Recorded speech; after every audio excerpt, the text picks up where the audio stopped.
The Flames rank 31st in goals per 60 minutes, 5-on-5. Evolution Hockey has them at 23rd at expected goals for, 18th in expected goals against.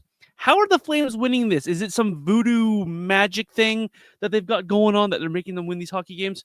I don't know. Robert and I are going to talk about it.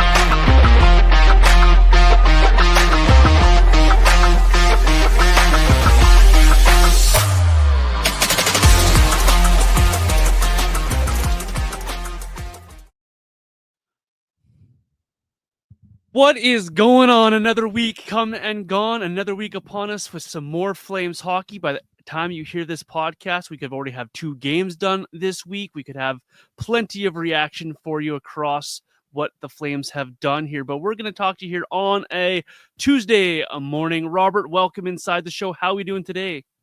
Doing really good. Lots of great sports over the weekend. And just have to give a shout out to Philadelphia Flyer fans. How good were they in Cutter Gauthier's return to Philadelphia? I thought that was unbelievable. So good. When a crowd can come together like that for a single purpose, it's always glorious in sports. And Philadelphia, they might not be your favorite place, but they know how to bring it when it comes to being a fan of a player or a team. Don't cross them because you'll get what Cutter Gauthier got. He earned every second of that from them. That was wild. Speaking of sports on the weekend, we saw the Flames somehow win another hockey game with some weird voodoo thing like I mentioned off the top. What'd you make of that game on the weekend really quick? I know we have 2 Flames games back-to-back, Monday, Tuesday, so this is old news. But how'd you feel about that hockey game and how the Flames were able to pull that victory out of seemingly nowhere? Yeah, I mean, that first period was probably one of, if not the worst periods of hockey that they've played all season. And after that, I was like, oh my God, like this could be a long night. And if it wasn't for Dustin Wolf, that game could have been 2-3-4-0 after the first period. But the Flames were able to do a good job kind of regrouping after the first intermission there. And I thought they played way better in the second and third. And once again, young guys kind of led the way. Matt Coronato was the best skater. Dustin Wolf was the best player on the ice. Lots of good things to take away from that. But you are right. Sometimes when you watch this team, you do wonder how the heck are they winning these games? And you got a rookie goalie, your best players are young guys. Connor Zary's now out of the lineup. Like, how the hell did they win that game? And you can thank Dustin Wolf for that, like you can for a lot of their wins this year. The Flames are seemingly rolling out Young Guns 2.0 for anyone who knows those late 90s, early 2000s teams, the Val Burres, the Rene Corbets, those type of players, the Todd Simpson-led Flames. When people were mentioning the Flames Young Guns 2.0, a lot of us around my vintage were like, oh no, we can't go through this again. But then you watch these young guns, these young players, the Dustin Wolfs, the Matt Coronatos, the Connor Zarys, and they're actually really exciting to watch, and they are pulling this team along here. Dustin Wolf seemingly is single-handedly making this Flames team a wild card contending team. Speak to that, Robert, a little bit on your side as well. How exciting it is to watch these guys. Dustin Wolf was remarkable on the weekend versus the Los Angeles Kings. I thought Matt Coronato was the best Flame last week in both the games I saw them play. What are you seeing from these guys? Why is this so successful, and why aren't we having the dread of Young Guns 2.0? This is actually really exciting to watch. Well, yeah, let's hope this all turns out better than the Young Guns back then, because that did not end very well. 1999 was a long season. But no, I mean, you give all the credit in the world to these guys, particularly Dustin Wolf, and it's really nice to see the Calgary Flames, treating him like a starting goalie now. Ryan Pinder put out a tweet this morning where he said that, Dustin Wolf, if you include tonight's start against Chicago, will have started the last 3 games, 4 of the last 5, 6 out of the last 8, and 8 out of the last 11. So that tells you that the Calgary Flames view Dustin Wolf as their guy, that he's going to be the starter moving forward. And Huska said it as much in one of his media availabilities last week, saying, maybe it might be time to start giving 2 out of every 3 starts to one of the guys, or giving one of these goalies a run. Clearly, he's talking about Dustin Wolf because he has badly outplayed Dan Vladar this year. And Dustin Wolf is the reason. Make no mistake about it. Even if the media tells you that Dan Vladar has been excellent this year, I don't really think he has. The sole reason why this team is where they are right now is squarely on the shoulders of Dustin Wolf. He's accounted for 14 of the Flames' 20 victories this season. His save percentage is in the 910s.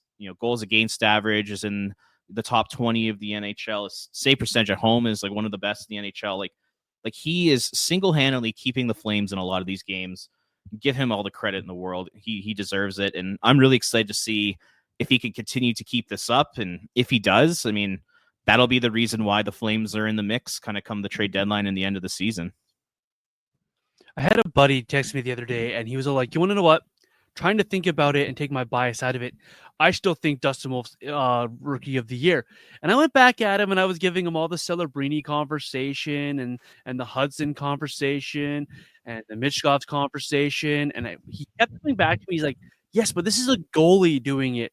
And you think about it, you mentioned those games that on Ryan Pinder's tweet there, and you think about his last 8 starts, 6-1-1, a 940 save percentage, a goals against of 1.6. Like, that's ridiculous numbers for a goaltender, let alone a rookie goaltender. So my buddy, I think, might be right here where this Calder conversation, it's going to go down to it's always hard for a goalie to win it.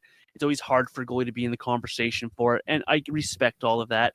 Celebrini, all due respects, had a tremendous season. Hudson's had a tremendous season, but what Dustin Wolf is doing as a rookie goaltender for the Calgary Flames is absolutely remarkable, and he stole that game on the weekend for Calgary against Los Angeles Kings. He's held them in other games throughout the last little while here, and he's seemingly taking another step. The media is going to say, well, Dan Vladar has been very good for the Flames. Dan Vladar's been fine. He's been an average NHL goaltender. He's been a backup. He's given you the backup numbers that you needed from a backup goaltender. That's what Dan Vladar is. And so the media trying to build up Dan Vladar and make it some sort of goalie controversy in Calgary, there isn't one. It's clear as day right now who the number one goaltender is for the Flames, and he's absolutely earned his stripes, and he keeps rewarding the Flames over and over and over. The Flames are winning games. I joke it's voodoo magic, but they're winning games on the backs of number 32, and it's not even close for me right now with the goaltending. And I said last episode that the Flames need to start challenging Dustin Wolf. Well, it looks like he doesn't need to be challenged because he's up to every single challenge. So good luck versus the rest of these people that are trying to take over Dustin Wolf's spot, because you're not going to be able to do it. And the same can be said for Matt Coronato. He's absolutely, since his recall from the American Hockey League, has taken another step in his game. And it's not just points. It's not just goals. You watch this guy defend. You watch this guy play with Michael Backlund in big key situations. Heck, you watch this guy kill off games now. He is that important to the Calgary Flames. Really good to watching these young kids play here. Yeah, and like another stat I'll throw out there is from Matchsticks and Gasoline on Twitter. He or she puts out 22 of the Flames' 47 total points this season have come in games where Calgary has scored 2 goals or less on a goaltender. In those games, 14 of them Dustin Wolf was in net for, 8 were for Vladar. So nearly half of their points have come in games where they've given their netminders 2 goals or less of support. That's crazy. And that's ridiculous. To have 14 of those come from Dustin Wolf, a rookie in the NHL, is mind-boggling, and it's fantastic. And when it comes to the Calder conversation, I think Wolf, Hudson, and Celebrini have kind of firmly put themselves as the finalists. I think Mishkov's really taken a step back. And I think if Wolf can keep this up or keep up a level of play similar to what he's been doing, not quite to the same extent because that's asking a lot of him, he'll 100% be a finalist for the Calder, and he'll be right in the mix for that, which is very exciting. I think it'll be the first time a Flames rookie had been a finalist for the Calder since Johnny Gaudreau back in 2015. Yeah, it's crazy. Just one more thing on Dustin Wolf here, because we're going to gloss over this guy on the show. Flash Stevens, everyone who knows him on Twitter there, he did some research and he went to Money Puck. He says Dustin Wolf has an 8 goals saved above expected, while Dan Vladar is negative 2.9 below expected in all situations. 5-on-5, Dustin Wolf is third among all goaltenders with a minimum of 10 games played, with 13.3 goals saved above expected, while Vladar only has 3.5. That's ridiculous, and that's a massive gap between those two goaltenders when you're looking at expected goals against. Dan Vladar's been fine for the Flames, but Dustin Wolf clearly, by all metrics that we've said on the show here today, deserves to be the number one guy, deserves 2 out of every 3 starts, maybe even 3 out of every 4 starts. Give this guy the net now and let us run with it. If you want to be playoffs, here's how you're going to be the playoffs, guys. You're going to start your best goaltender, and that's Dustin Wolf. Incredible season from the youngster. And like to talk a little bit about Vladar, like in a positive light, I would say that he's done his job this season. So I'd say Agreed. early on in the year, he did take on harder matchups. He took on a lot more back-to-backs. He took on more road starts in order to protect Dustin Wolf a little bit. But clearly, over the last sort of 15 to 20 games here, Dustin Wolf has firmly established himself as the guy. And I think that's one of the reasons why people get so upset sometimes when Dan Vladar starts a game after a Dustin Wolf win or a Dustin Wolf great performance. Even though like Wolf, he could easily play, he has the energy to play in those games. I think the reason people get upset is because, you know, the Calgary Flames, they keep talking about, we want to be competitive. We want to make the playoffs. Well, when you're starting Dan Vladar, you know, particularly in that Utah game after Dustin Wolf only allowed 2 goals against the Predators, whatever that was, you know, it's like contradicting what the Flames are telling their fans. They're saying, hey, we want to win. We want to win. Well, who gives you the best chance to win? It's clearly Dustin Wolf. And then on top of that, you also had, you know, everybody in the Calgary media just loving on Dan Vladar, telling Flames fans that he's been outstanding this season. He's been incredible and he deserves to split starts with Dustin Wolf. And that's just not true. Dustin Wolf has been way better than Dan Vladar, especially over the last 15 to 20 games here. And to have, you know, people covering the team on a daily basis telling Flames fans that, you know, they're wrong and that, you know, Dan Vladar deserves to be a tandem with Dustin Wolf is just plain wrong. It's totally incorrect. And I think that's one of the reasons why on social media, Flames fans get so pissed off when Vladar gets a start over Dustin Wolf. It's just, I just find that whole kind of conversation kind of interesting because it's almost like, you know, the media's telling us one thing, but even though all the fans know the truth, Dustin Wolf is the guy. And obviously Dan Vladar is going to get his starts every now and then. Like he'll probably start on Tuesday in St. Louis, and he'll probably maybe get the Winnipeg game or the game after that, which is fine. You obviously have to mix him in, but on nights where Dustin Wolf has, you know, rest from a day or two prior and is coming off a win and things like that, there's no way in hell that he should not be in net for the Calgary Flames because he's just been so good. You can definitely tell who's paid by a team or affiliation with the team when they talk about Dan Vladar. And I'm not trying to be negative about those people or about Dan Vladar. You said it perfectly there. Dan Vladar's done his job. He's been just fine. He's been what the Flames need in a backup goaltender. And the key for me there is backup goaltender because you can't play Dustin Wolf 82 games of the year. You can't have him play even 72 games of the entire year. You're going to need a guy who can go in there and give you starts and give you a chance to win hockey games. And Dan Vladar's been okay at doing that.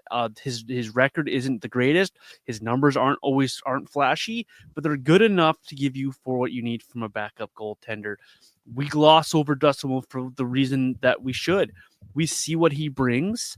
We see what he gives to the Flames every single night. We see the results from what he brings for the Calgary Flames every single night. And just, I don't think fans should be anything but excited about what they have in Dustin Wolf, and they have every single right to want to see that goaltender as often as possible. Because when Dustin Wolf plays in that game, it feels like social media is more of a buzz. It feels like, and people are just wanting to watch this guy play hockey. And that's incredible. We haven't had that for a long time. Gone are the days of the Brian Elliott's or the Chad Johnson or the Kari Ramo. We're excited for this guy. We haven't been this excited for a single goaltender since 34 was around tending the goal. And we've gone through a lot of Joey McDonald's and Jonas Hillers to get to this point. So let us enjoy it here. And we're going to enjoy it here. And just hopefully the Flames now, they see the numbers we see. They have better numbers than what we see. Now play the kid. Let us have it. And let's enjoy the hockey games while we continue to win hockey games as well. He's not the only young kid, Robert, that we're excited about. We've talked about Matt Coronato, but unfortunately the Flames lost one of those kids that we're excited for. We haven't had a definite timeline put out yet, but it's indefinitely at the moment. An unfortunate injury for Connor Zary in Anaheim last week. We see him on the shelf now for a while. We hope that he has a speedy recovery, but the Flames get to see a guy now. The fans get to see a guy that they've been clamoring for a long time to see. Second in the American Hockey League in scoring, 21 goals. It's 36 games, I believe. It's remarkable what Rory Kerins has done for the Calgary Wranglers. Now we get to see him in the National Hockey League. How excited are you to see Rory Kerins? He looks like he's going to be playing with Sharon Govich. It looks like he's going to be playing on the wing alongside as well of Jacob Pelche. What do you make of Rory Kerins and this opportunity in front of the young kid? So I really like the idea behind giving Kerins this opportunity, because he's a young guy that's worked his ass off to get to this point. Like, he's a 6th-round pick. He played in the ECHL. He's always overlooked in Calgary Flames training camps. He's never gotten into a preseason game with the Calgary Flames. And it's not because of injuries. It's because they didn't think that either he deserved it or they wanted to give those lineup spots to other players that they thought were ahead of him. Like, Rory Kerins is like the true underdog story of the Calgary Flames right now. And I love to see that he's getting an opportunity. He's first in the American Hockey League in goals with 21 this season. And this is a Calgary Flames team that since October 14th is dead last in the NHL in goals scored. Like, the Nashville Predators have scored more goals than the Calgary Flames. I believe they scored 7 more goals over that time than Calgary. So this team desperately needs some offensive juice and a little bit of offensive firepower into their lineup. And, you know, who better than putting the AHL's leading goal scorer in? So I'm excited to see what he can do. I love that they're giving him an opportunity. They should give more opportunities to younger players in the organization, especially over guys like Kevin Rooney and Walker Dewar.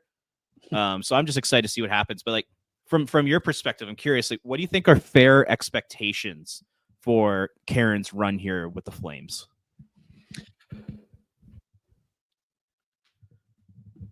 That's a great question. I love that the Flames are rewarding this kid here, but I don't want to play Debbie Downer here. I'm going to try my best not to be negative. I don't know how his game translates to the National Hockey League. So that's a great question by you, Robert. This guy is he plays in front of the net. He goes to the net and he has himself a simple game, finds a quiet area and gets a shot off and finds rebounds. He plays that kind of a style of hockey. That can translate to the National Hockey League, but I don't know how well it's going to translate for a guy of his skill level. He's absolutely earned this opportunity. So for me, the expectations are don't be a detriment to the Flames. Go out there and play a solid shift and allow the next shift to continue on with the momentum. Don't kill the momentum for the Flames. It's not a lofty goal for me for this kid. And playing with Sharon Govich as your center, it's going to force Sharon Govich to be around the puck more, so maybe that creates more offense for them as well. And when you get the opportunity, use your shot. Use what skill you do have in the opportunities that are given towards you. So for me, the expectations are just don't be a detriment to the Flames. Go out there, play your game, keep it simple, and earn yourself a second game. That's all you can ask of this young guy. I don't know how long he's going to play tonight, how many minutes he's going to get. Good opportunity for him, though, but just earn yourself a second game. Yeah, for sure. And that's kind of the way he's probably got to approach it. He's probably got to take it one day at a time and not get too far ahead of himself. And I know, like, for me, I've watched Rory Kerins a few times live this season playing for the Wranglers. And I think the way I would describe his game is that, like, he's not flashy. Like if you're a Flames fan, do not expect Rory Kerins to come into the lineup and be a dynamic offensive force. Like, he's not going to be dangling guys. He's not going to blow by people with his skating. He doesn't have the most electric shot. I think what Rory Kerins is just a really smart, cerebral player with a good understanding of where he needs to be to score goals. I think he's kind of similar to Sean Monahan in that regard, because back in the day, Sean Monahan, he was never going to jump off the screen at you as like, wow, this guy is dominating this hockey game. But then you look at the stat sheet at the end of the night and he has a goal and an assist. Yeah. I think it's kind of like one of those things, because Kerins, he's not the best skater. Like I said, he's not this like super dynamic guy, but I just think he's smart. He's a natural goal scorer, and I think his hands around the net are really good. So if he can play with guys that are able to set him up and find him in those quiet areas, maybe get a little bit of time on the power play, I think there is the chance for this to be successful. But I mean, he's playing on a line of Sharon Govich, who we all know has struggled mightily recently. He's playing with Jacob Pelche, who only has 5 points in 15 games since being called up. These are not offensive, like not the most creative offensive players on the planet.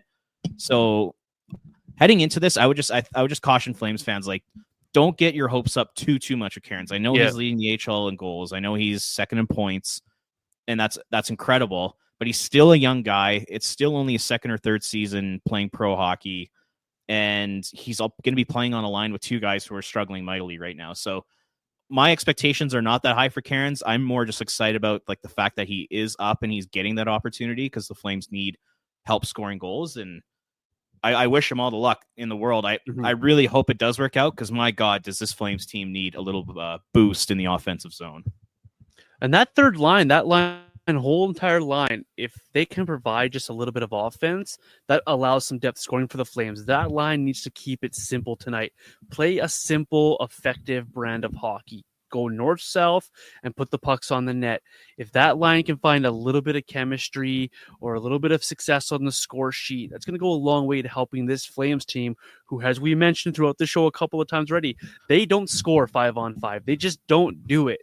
31st in the entire National Hockey League. So if these guys can find a little bit of that, I think it's going to go a long way to help this team. And I think with Rory Kerins playing on the wing, it's going to help him keep that game simplified. He doesn't have to worry about face-offs. He doesn't have to worry about defending in his own zone like a center would have in those responsibilities. Keep it simple. Play an effective hockey game because you have other guys that can do those things for you as well. It'll be interesting to see how they deploy that third line tonight in Chicago. Of course, by the time this podcast comes out, we'll all know those answers, but that's okay. It's going to be fascinating to watch how Rory Kerins' game can translate from the AHL to the NHL level. I want to move on here to the next topic, but if you have anything more on Kerins, Robert, go ahead.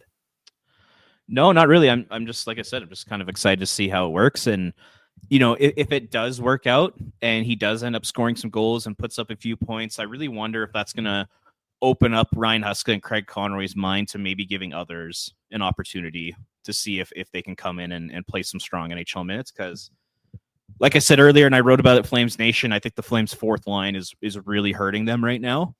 And I think they could use some reinforcements from the American League, and having a guy like Rory Kerins come up and be successful, you know, maybe that might, you know, kind of open Craig Conroy and Ryan Huska's mind to the idea of bringing more young players up. Robert, how do you fix that fourth line? You had articles last week and some tweets last week about the players that make up the current fourth line, the Walker Dewars, the Rooneys. How do we fix the fourth line? Well, I mean, I first of all, I just want to point out that I don't think Lomberg is part of the issue. So when I say fix the fourth line, I put Lomberg aside. No matter who's on the fourth line, Lomberg's going to be there 100%. I love everything he brings to this team. Mm-hmm. It's the other two guys right now, right? It's Kevin Rooney and it's Walker Dewar. Both of those guys have really struggled lately. And I was doing some research for a report card article I was doing for Flames Nation. I was just looking up some stats, and I just saw the results with Kevin Rooney on the ice, and watching the games, like, I know he doesn't really do anything out there. He's a half decent penalty killer. Outside of that, he doesn't provide really sort of any extra boost to the Calgary Flames. So I knew with the eye test that, you know, this fourth line is struggling. They're not doing anything. But then you look at the numbers, and Kevin Rooney in particular has been terrible, really bad, like so bad to the point where he's actually hurting the Calgary Flames more than he's helping them. Like I mentioned in the article that the margin of error for this Calgary Flames team is so small because they can't score. You can't have your fourth line center out on the ice just getting caved in night after night after night and getting outscored badly, because this Flames team, they need all four lines going. They need all four lines scoring, and they need all four lines to keep the puck out of their net. And the fourth line right now is currently constructed is just not doing that. And to me, it all starts with Kevin Rooney down the middle of the ice. I mean, you take a look at all of his underlying numbers, all the scoring chance data, he is dead last. And like, it's not even close to the person who's in second last, which is Walker Dewar in most cases. He is dead last in every single category. Like, it's ridiculous. Like, I'll talk about the scoring chances here. So this season, with Kevin Rooney on the ice at 5-on-5, the Flames have been outscored 11-6. So they're almost getting doubled in goals. Scoring chances are 115-71 for the opposition. High danger chances are 43-28 for the opposition when he's on the ice. And it's not good enough. And, you know, he's playing on the penalty kill. The penalty kill's 30th in the NHL. So it's not like he's providing a whole heck of a lot there. It's just, he's getting dominated. So I think it's time for Ryan Huska and Craig Conroy to realize this and call somebody up. So whether that's Clark Bishop to play down the middle, whether it's moving Martin Pospisil to center, maybe you call up Dryden Hunt. Maybe you bring William Stromgren up and move somebody from the top 9 down into the bottom, the fourth line. Like, or you maybe pick a guy up off waivers, or you bring in a guy who's a bad contract and bring in a draft pick with him. Like, there's a lot of different ways that the Calgary Flames can address this issue, and I think they need to do it soon. And I think we saw it the other night. Like, Kevin Rooney played like 6 minutes against Los Angeles Kings. Like, I think Ryan Huska's slowly starting to see that, okay, this guy is not playing well. He's not helping us, because when he plays 6 minutes, you know, you're obviously, it's a sign from the coach that he doesn't really trust you that night. So I don't mean to just like rip on Kevin Rooney. This is nothing personal. It's just that the on ice results are terrible. He's not doing anything to help. I mean, he scored 3 goals this year. 2 of them are into empty nets. He has 1 assist. He doesn't block shots. His face-off percentage is below 50%. It's just like, what are you bringing to the table? You know, he's not signed for next year. Why not bring up somebody else in the organization? You know, why not reward a guy like Clark Bishop, who's played really well in the American Hockey League, and he's the captain of that team. He's put in some really good work for that organization. Why not give him a chance in the NHL? You know, like, there are a lot of different things this team can do to address that fourth line center issue. And I do think it's a problem, and I really hope it's something that they address sometime soon, because it is hurting the Flames more than it's helping them. That Justin Kirkland injury sucks even more now. You go through what you've just mentioned with stat-wise and what Rooney's brought to the table. And early in the year, you could say, hey, no, he's bringing your veteran leadership. He's good on the penalty kill with Michael Backlund, and he was bringing things to the Flames early in the season. But it never has elevated, and it's only gone downhill from there for Kevin Rooney. And a guy like Justin Kirkland would have been perfect just to put in that spot and let Rooney go to the press box. Unfortunate injury, and now the Flames are looking for another answer to that problem, that question. This might be a chance of going outside the organization to fix it, much like they did last year when they picked up AJ Greer. Go and find someone on waivers who can come in here and provide you with something. Clark Bishop from the AHL is a good example as well of a guy who can come in here and just provide energy, anything more than what you're getting from Rooney.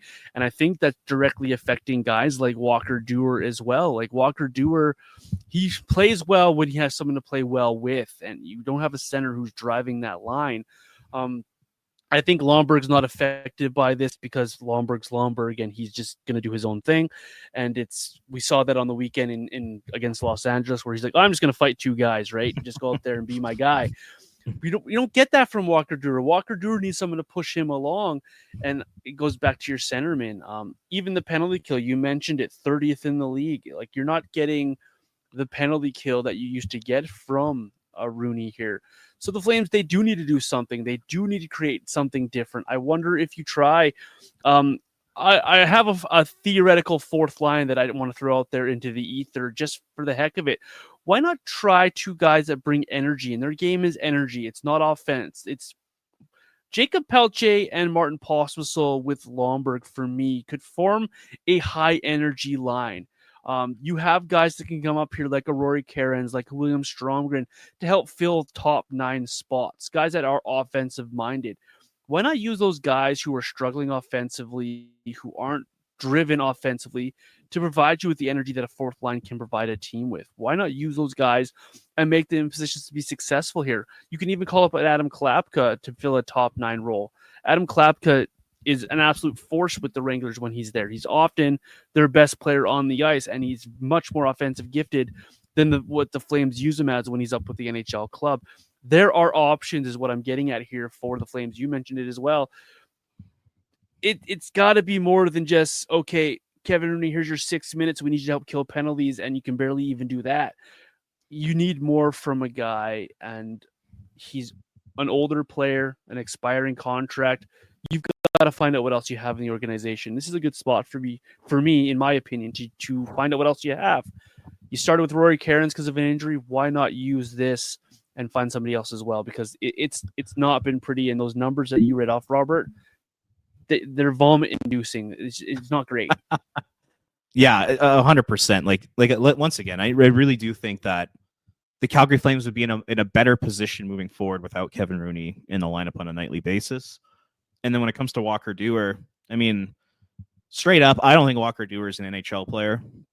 I don't think he has the skill or the smarts or also just like the ability to buy into his role that he would need to have to be an NHLer. Because like when I watch some guys like in the NHL who are like on fourth lines, like I look at a guy like in Vancouver, like Kiefer Sherwood. Like this guy, he hits everything in sight. He brings energy to the team. He chirps the other team. Like he's just a big ball of energy and physicality. Yep. And that's what keeps him in the NHL. And if I'm Walker Duehr, like I'm watching a guy like Kiefer Sherwood's game and being like, okay, I need to do exactly that. Like Duehr he's a great skater. Like he's one of the best skaters on the Flames right now. He's a bigger guy and he has the potential to be that sort of physical force on a fourth line, but he just doesn't do it. And there's just a lot of nights where you don't even notice that he's playing. And I know it almost seems like he's trying to be a top 9 forward rather than embracing being a fourth liner. And I think that's really hurting him right now. So and there are a bunch of guys in the Wranglers right now that deserve to get a shot, including one guy shadows Dryden Hunt. Yes. Every time I watch the Wranglers, Dryden Hunt is like one of, if not their best player. So I wouldn't mind. And he was good with the Flames last year. Like he was fine on their fourth line. I wouldn't mind seeing him get called up and give another shot on the wing there. I don't know how Walker Duehr looks across his line and sees Lomberg. Lomberg's not a young in the tooth either. He's, what is he, 29, 30? Go out there and just, it's high motor for 30 to 40 seconds, hit everything that you hit, fight a couple guys, maybe stick check somebody, cross check somebody else, and then go back to the bench, get a drink of water, and do it again. Like, how do you look at that guy and not go out there and be like, okay, if I can just do half of what Blomberg does, I'll be an effective fourth liner? And how do you not look at guys that are above you in the lineup and the way they're digging in? Pospisil's not the best offensive guy right now, but he's still digging in on his line. You have guys on your own team that are in their roles, that are buying in, and you just see it. How do you sit on the bench? Because you're only playing, 9 minutes a night? How do you sit on the bench, watch these guys play, and not be motivated to go out there and do everything that you can to help push this wagon along? A part of this is on, and I like to stick up for Ryan Huska and a lot of decisions he makes, but how does Ryan Huska look at both Rooney and Duehr on that fourth line and be like, oh yeah, good enough, go again, boys? Like, how do you look at that and just keep throwing them out there as well? So it's on the coach a little bit as well. I love the Dryden Hunt coming up idea. I really do. I like Klapka coming up. I like the opportunity of maybe pushing Pelche down and bringing up a Stromgren, a guy who can push offensively.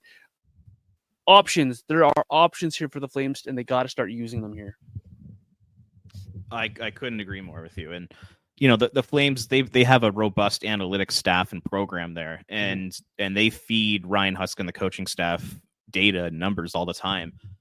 And I just have a hard time seeing Ryan Huska and the coaching staff looking at what Kevin Rooney's doing, both from an eye test perspective and the numbers perspective, and thinking this is okay. I don't get it. I would love for someone in the media to ask Huska about it, because I think a lot of Flames fans don't see what he sees. It'd be interesting to hear his perspective on why he plays those two guys as much as he does. And one last thing before we move on from this topic for me is you have the AHL head coach in an interim role on your bench right now. You could slightly turn your head to the right on the bench and be like, hey, Mr. Call, which one of your guys from the Wranglers can fulfill this role? And you have a guy right there beside you that could coach that guy at the NHL level and put him in his position to be successful. So there are options there, and one of the best guys to have those options with is standing beside you on the bench. Use your resources and figure it out, because this team might not score 5-on-5, but they sure as heck need to be able to play 5-on-5 and be effective in their 5-on-5 play. We're not getting that from Rooney. You're not getting that from Walker Duehr, and it's going to hurt this Flames team. Luckily, they have guys bailing them out on the back end in Mr. Dustin Wolf, because it could get ugly and quick in some of these hockey games if you don't fix it. You sent me a message as we were preparing for this episode that you wanted to talk one Flame defenseman in particular. Should he stay? Should he go? The trade rumors around him, the comments around him, and you wanted to bring something onto the podcast about Rasmus Andersson. So, Rasmus Andersson, it's all yours. Well, yeah, I mean, Wes Gilbertson and Eric Francis, they each wrote articles after having conversations with Rasmus about just his future and what he's thinking. And I saw a lot of fan reaction that I thought was really interesting. But like before you get into that, just some of the quotes Rasmus Andersson had, where he says, "I love playing here.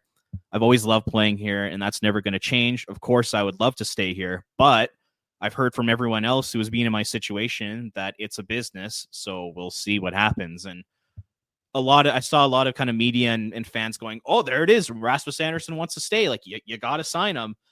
And when I saw that, I was like, guys, everybody's got to pump the brakes on this whole conversation a little bit. Guess who else said all those exact same things when they were members of the Calgary Flames? Matthew Tkachuk. He said he wanted about to stay. 6 guys last year. Johnny Gaudreau, Tyler Toffoli, Noah Hannafin, Nikita Zadorov, Elias Lindholm, Chris Tanev. All those guys said, "Oh yeah, like I love playing in Calgary. I love the organization, and I'd be very open to staying."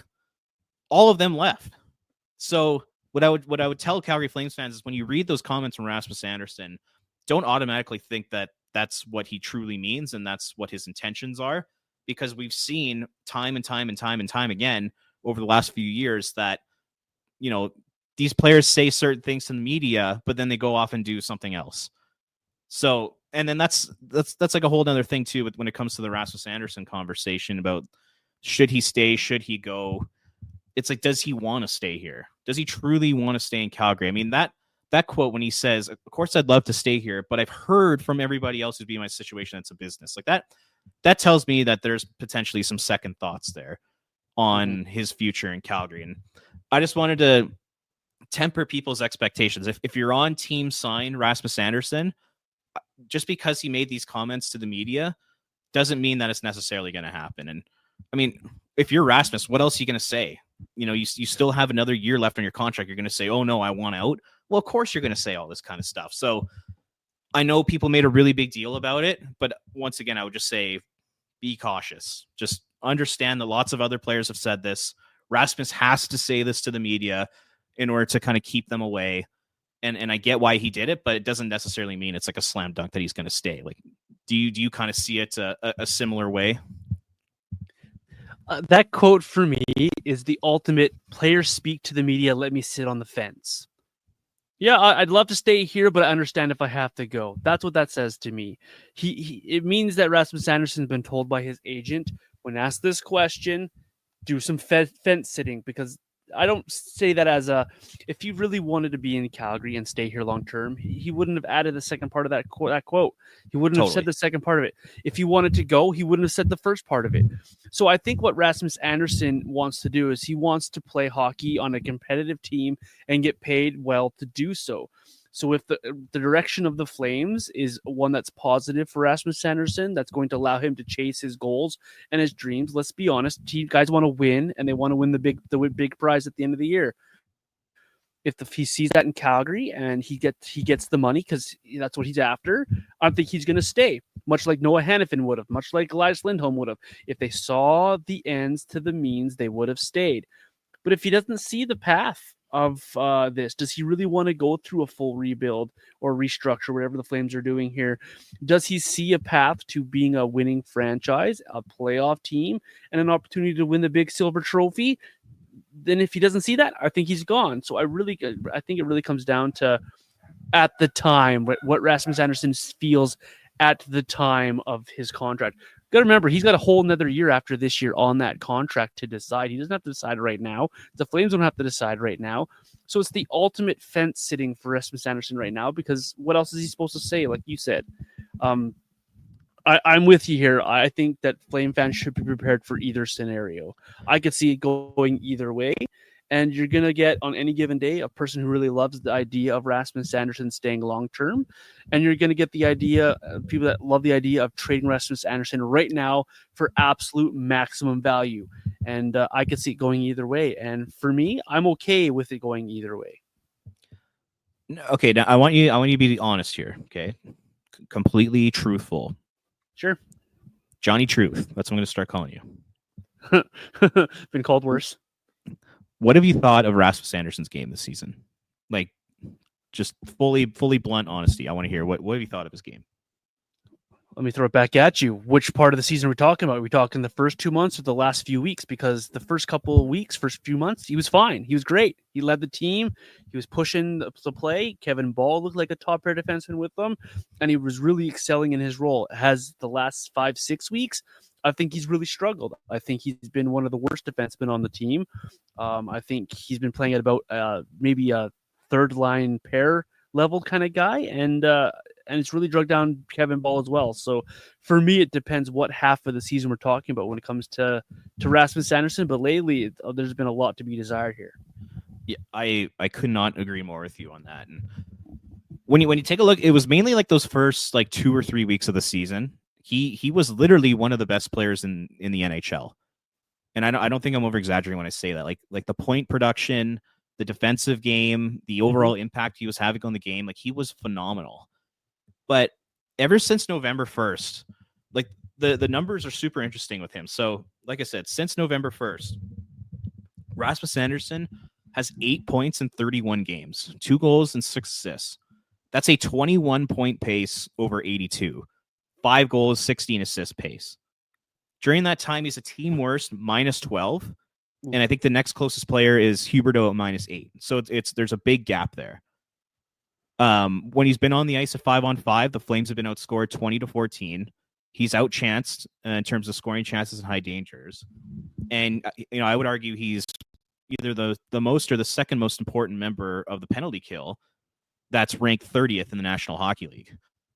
And when I watch Rasmus, some of the things I see are when he shoots the puck, it seems like he misses the net every single time.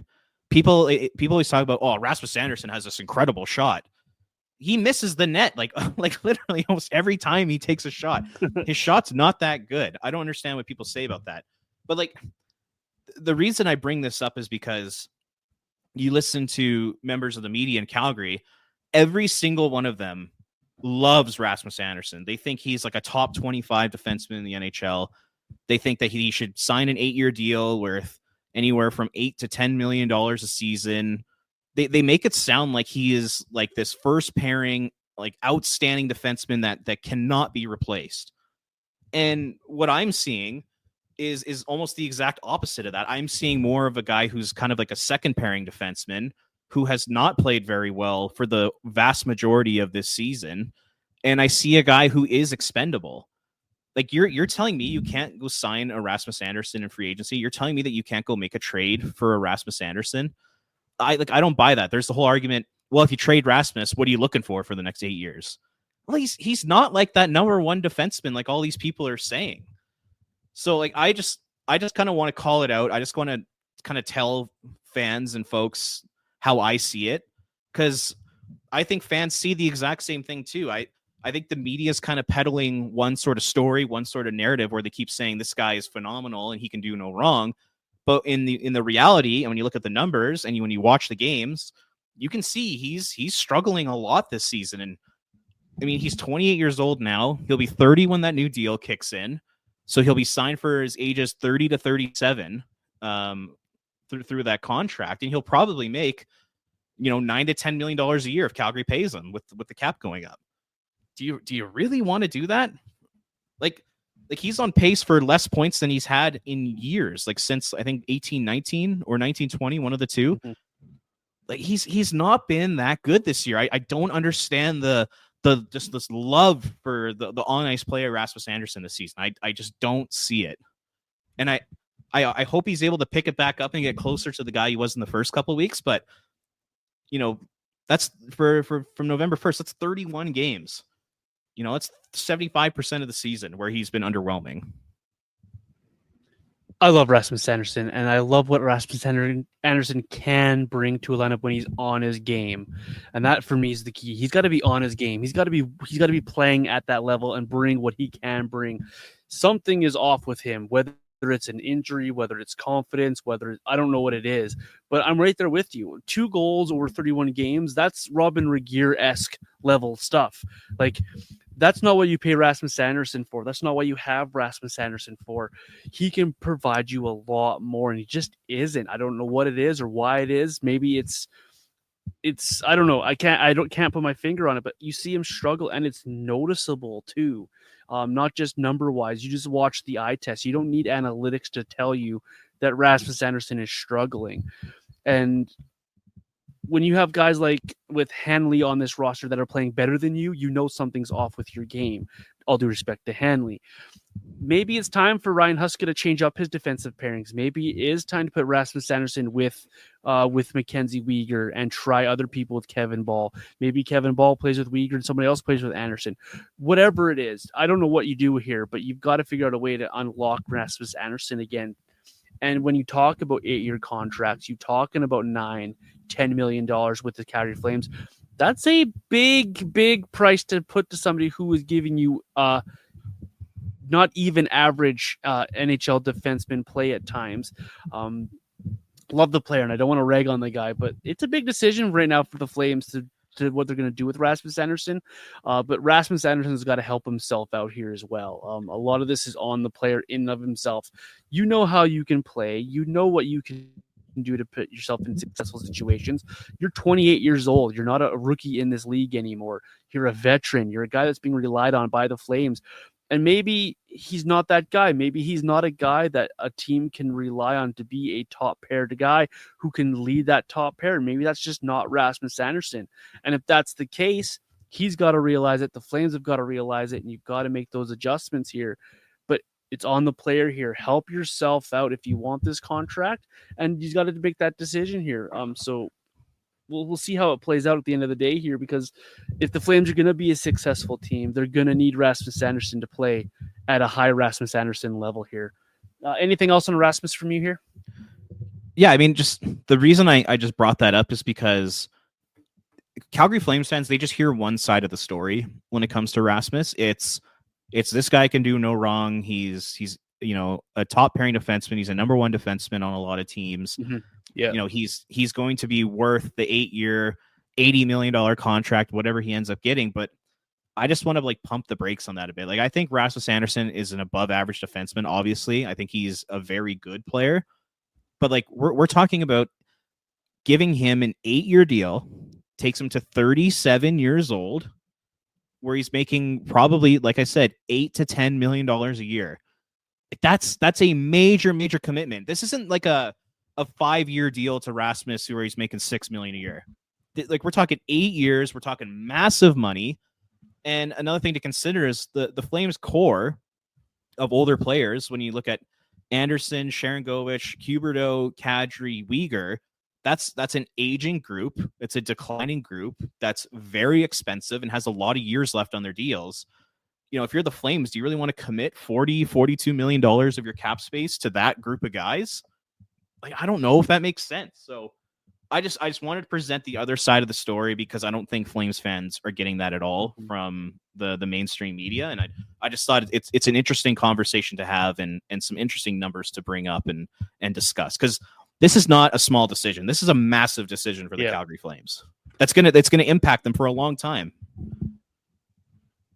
You've got to be really sure to sign Rasmus Andersson to that contract, because with Rasmus Andersson and Weegar both signing long-term big money deals, both right shot defensemen, you got to look at your pipeline too. Brisevich, Perek, Muse, among other guys coming through your system that are hoping to find spots on this roster, and hopefully you can progress themselves to being top level defensemen. So you got to make sure that you're very, very sure of putting all of that money into two guys on your back end for a long time here. Because if you're not sure, why would you do it? And if you do it and it's the wrong call, that's a lot of money just to be hanging out on the blue line, potentially blocking guys that you can come in here and fulfill those roles. Who knows what Brisevich is down the line at the NHL level? What about Perek? But if those guys are in their way, you're never going to be able to find that out. So you got to be really, really sure here what you're doing with Rasmus Andersson. It's a fascinating conversation. And I'm with you. The media sometimes should take a step back here, and I won't mention anyone by name, but I've read some articles and I've heard some radio shows where they don't paint the other side of the picture. They only paint the picture that makes the player and the team look positive. Now, they might be paid by the team or affiliated with the team that they have to do that kind of thing, but paint the other side. Always give both sides of the argument. Rasmus Andersson is an above NHL defenseman when he's playing his game. He's really, really good. He's struggling right now, and it's not bad to call that out either. It's not bad to say, hey, you're not playing the best right now. Players know, they're not dumb. They're in there every single day. They know what they're capable of, and they know what they bring to the table. So if you're the Flames, be sure, and if you're Rasmus Andersson, help yourself out, man. Let's get it going here, because the Flames are going to need you. Because we'll ask the next question here, Robert. Well, it's one thing I want to add. Just one thing before we move on. Yeah. I will say we've been talking about the Calgary media today, and I don't think you and I are like taking shots at them. It's not like being personal. It's just what I've seen this year is, I guess the best way I'd frame the discussion is like, I guess, what's the role of the media who's there every single day to cover the team? Is it just to provide kind of entertaining stories for fans? Some cool behind the scenes looks at things. Like, is it the storytelling aspect, or is it critical analysis of the team? And for me, it just feels like this season in particular, it just feels like a lot of the narratives coming from the mainstream media who are there every day, it's just more about kind of almost sugarcoating things and putting positive storylines on every single thing that's happening this year. Very rarely do you see this kind of media group be critical of the team or write articles or have radio hits where they present both sides of the story and that type of thing. It just kind of seems like it's all about being positive this year, and because it's been a rough last couple of years in Calgary. There's no denying it. Ever since Tkachuk and Gaudreau and everybody else left. I get that it's been really negative, but at the same time, it's like, is your job to provide critical analysis, or is it storytelling? It's interesting the idea of what the role the media plays in 2025 when covering sports. I don't know if you have any thoughts on that. I mean, there's not really a question in there, but that's just kind of something I've been thinking about over the last few months here when seeing the coverage of the team. And they do a good job when it comes to storytelling, when it comes to some of the behind the scenes stories and tidbits. I actually think it's really good and it's really fun and entertaining, but I think the Calgary Media Group is missing that critical analysis right now. I don't know if you feel the same way. Something came to my mind as you were talking there, and I agree with you. There's been a lot of great stories, a lot of really good stuff done by the media around the Flames and storytelling. There's been a lot of good stories.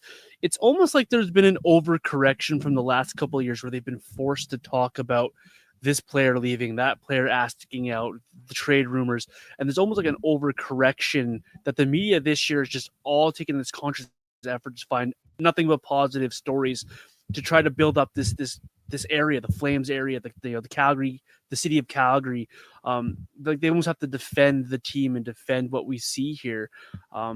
They are missing the critical thinking, and a lot of people don't like the one guy in this town that I think can do it in Eric Francis. A lot of people don't like what he writes or what he brings to the table, but I think we have guys here that can do it. But it's just like everyone's taken this, we need to overcorrect here to make everything positive because it's been nothing but negative for 2 seasons.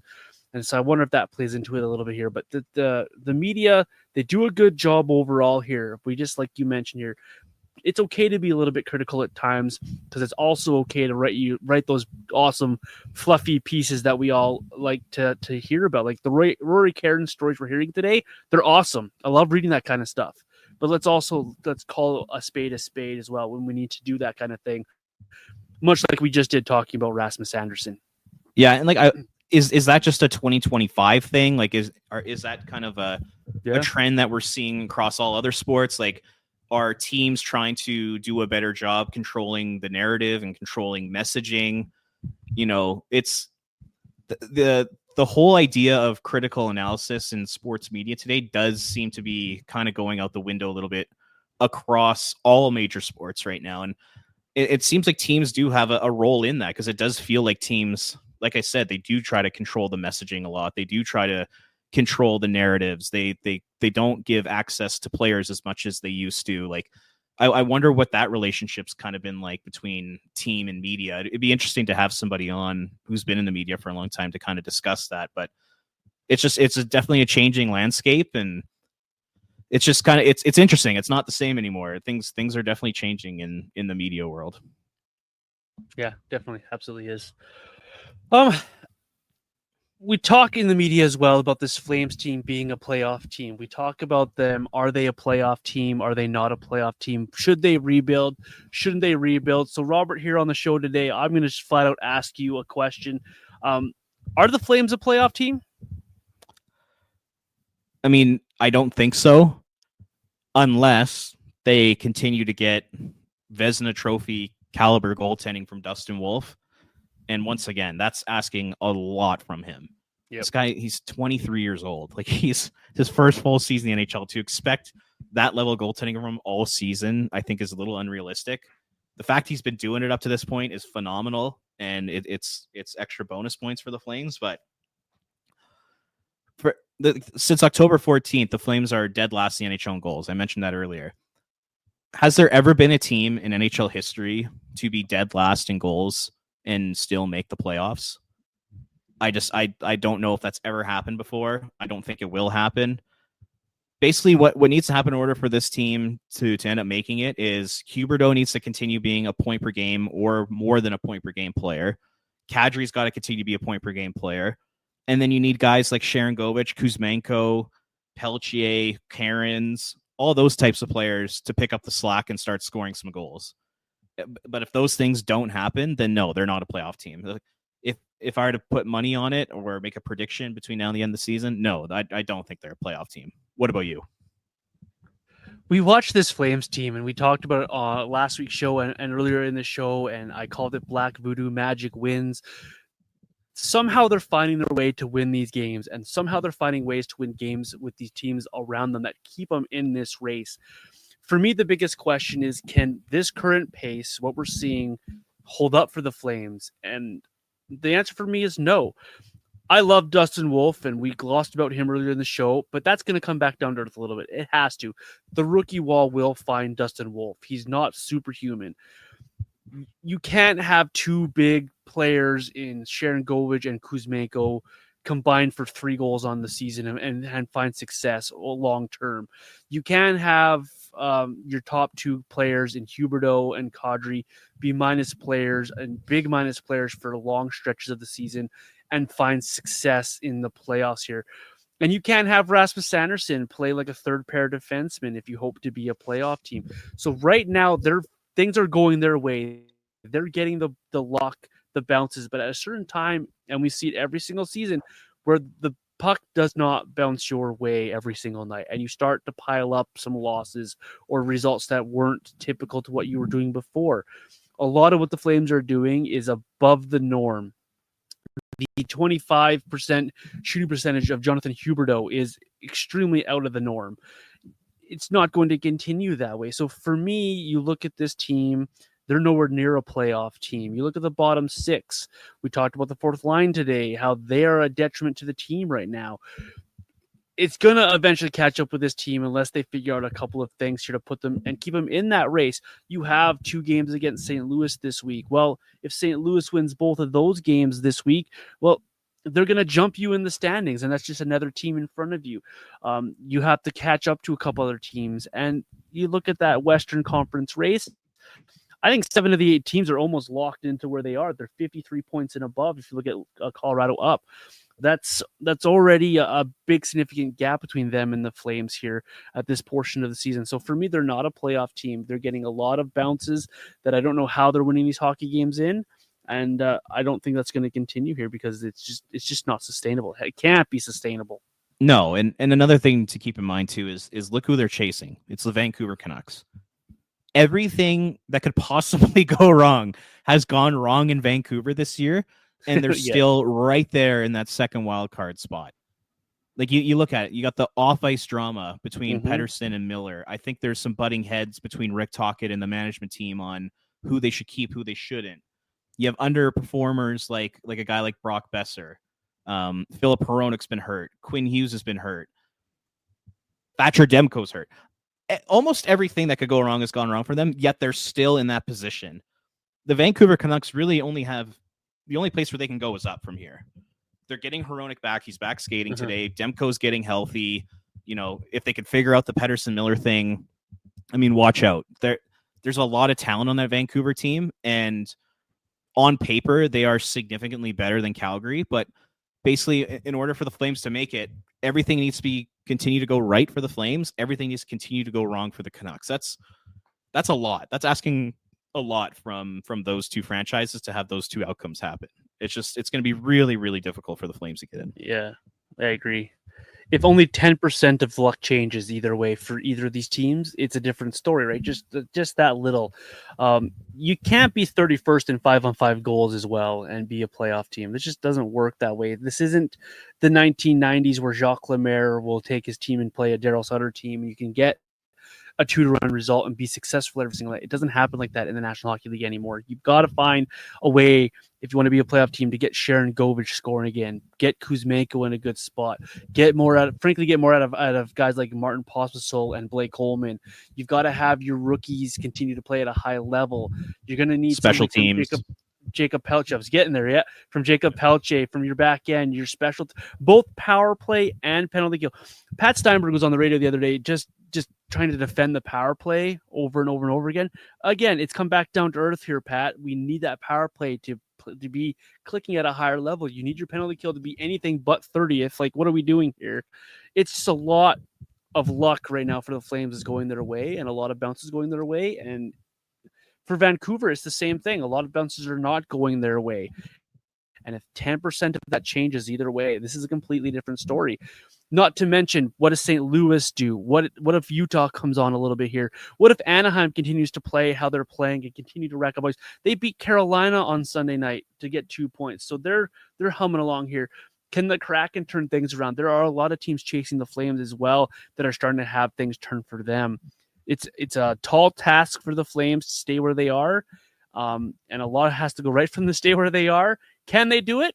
Sure. There's always that chance that it could happen, but odds are going to say it's going to come back down to earth for them, and they're going to have to fight through a lot to get to where they want to be here. They're going to need to add a forward or two if they genuinely want to make the playoffs.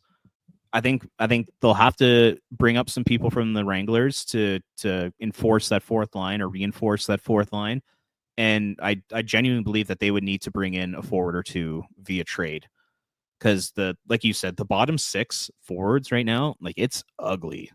Those are two not very good lines, especially with the way Sharon Govich is playing right now.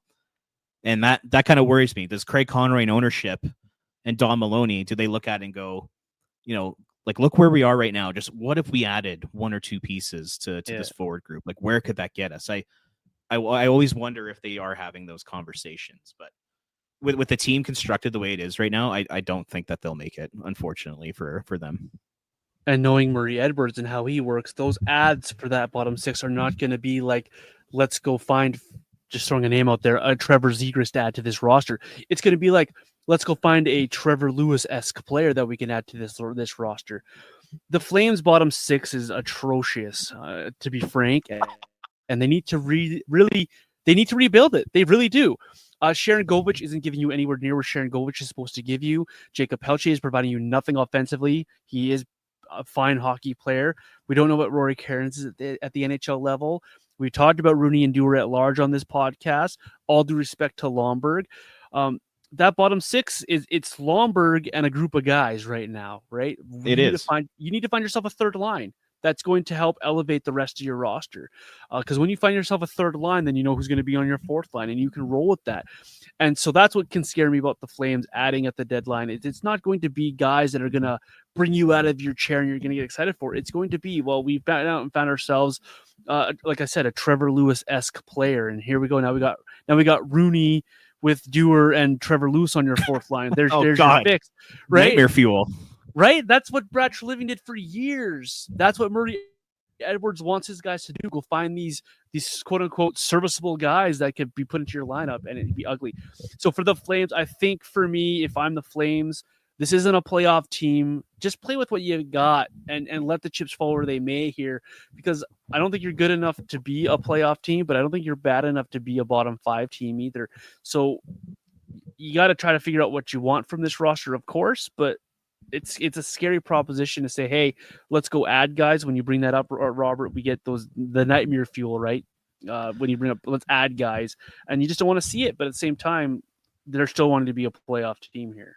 The only way I would be happy with them adding to this group is if it's like I mentioned earlier, if it's that bad contract. If a contender is looking to dump some salary and they're willing to attach a draft pick to that player, and maybe they have 1 or 2 years left on their contract, either they're an upcoming UFA or have 1 year left on their deal, then that's something that I think the Flames should be open to. I know a Patrick Laine type of player is not going to be available in that type of trade right now, but like what the Montreal Canadiens did with Columbus there, they traded Laine along with a draft pick to Montreal in exchange for Jordan Harris, who was a depth defenseman.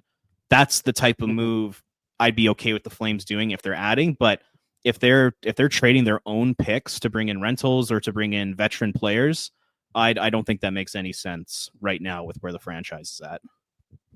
Yeah, I'm right there with you, and I gotta apologize to Trevor Lewis. He caught some strays here. I didn't mean for it to be a dig on Trevor Lewis. Congratulations to 1,000 games to that player there. Robert, anything else that you want to add on the conversation? I just hopefully the Flames are smart with how they approach it down the stretch here towards the deadline, and they don't just go blow their brains out on these players that they don't need. I like the idea of a bad contract coming in to help them out, but we'll see how they approach it. Anything else from you on the Flames? No, I mean, overall, I think this has been a great Flames discussion today. Lots of good topics here, and I got nothing else to add. I'm all out. Yeah, we spent a lot of energy on this podcast and a lot of time, taking down Kevin Rooney. So I think we did a good job here today. What's coming up from you on flamesnation.ca, and where can the folks find you and your work? Yeah, so follow me on Twitter at Ring of Fire CGY, and I've been posting a bunch of articles lately at Flames Nation. We did a halfway mark roundtable with all the writers and Boomer and Pinder, and I got some report card articles coming out, and lots of good stuff going on at the website right now. And you can find me, Vintage Johnny 84, across the social media platforms. The show, of course, is Red Mile Rundown across those as well. We appreciate all your downloads and following on your favorite podcatcher. Please don't forget to leave us those 5-star ratings and reviews. We appreciate you all. Enjoy the show. Enjoy the games this week. We'll see you next week on the show. If I can get my words straight here. Enjoy. Go Flames. We'll see you guys next week.